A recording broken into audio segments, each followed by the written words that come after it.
Hello Odia जय जगन्नाथ। तो भाई भौणी मैंने केमती अच्छा आशा कर समस्ते भल थे।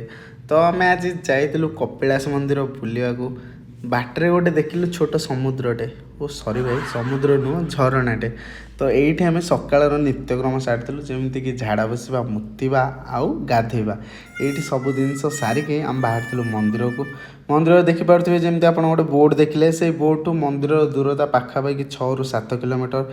आपन को सही रास्ता बाइक कि कार मध्यम ही जापर किसी कष्ट करा पड़ोनी डायरेक्ट जा मंदिर पाखे ही आप रे।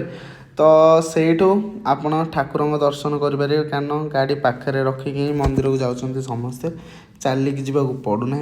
आगुरी जावाक पड़ता चलिकी बट ए रास्ता हो जाए पूरा मंदिर पाखक। तो सेठू पहाड़ उपर को चढ़ला पाखापाखि 5-6 किलोमीटर अच्छी पहाड़ उपर चढ़ाई आपण मैंने चढ़ी से किसी नुआ जगह आउ नुआ सौंदर्य उपभोग करेंगे जमीक से किसीटा गुंफा अच्छी आउ केतेटा बाबा माने से जो साधना करती किसीटा मूर्ति अच्छी एम सब किसी जिन अच्छी देखापी। तो आम फास्ट ये माने स्टार्टिंग रू देखी ठाकुर को भीतर को फोन नहीं नु कहीं कैमेरा भीतर को आलाउ नाला। तो ये मांकड़ प्रबल मांकड़ मान प्रति सावधान मोबाइल मोबाइल दर्शन तो सी भिड़िकी नहीं जापारती। तो आपण मैंने मोबाइल फोबाइल सब ठीक से रखिए। तो ये आम ठाकुर को तले दर्शन कर उपरको जाइलु समस्ते सेमती जाकि से नुआ जगह देखिपारू। आमको जड़े बाबा बहुत किसी कहते से बहुत किसी जिन अच्छी देखापा।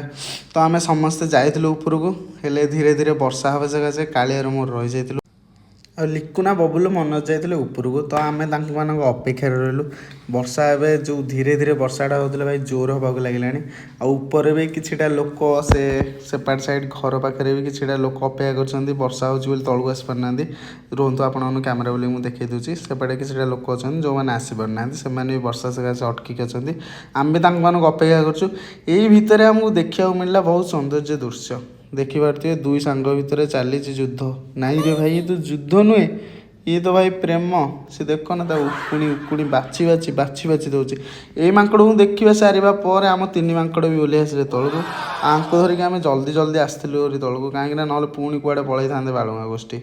तो भाई आज ब्लॉग आम ये शेष करवा। तो आपण मैंने जब ये आसुँच जगह को देखा ऊपर को सियोर जातु। तो भाई भल लगी वीडियो को लाइक शेयर सब्सक्राइब करूँ। धन्यवाद।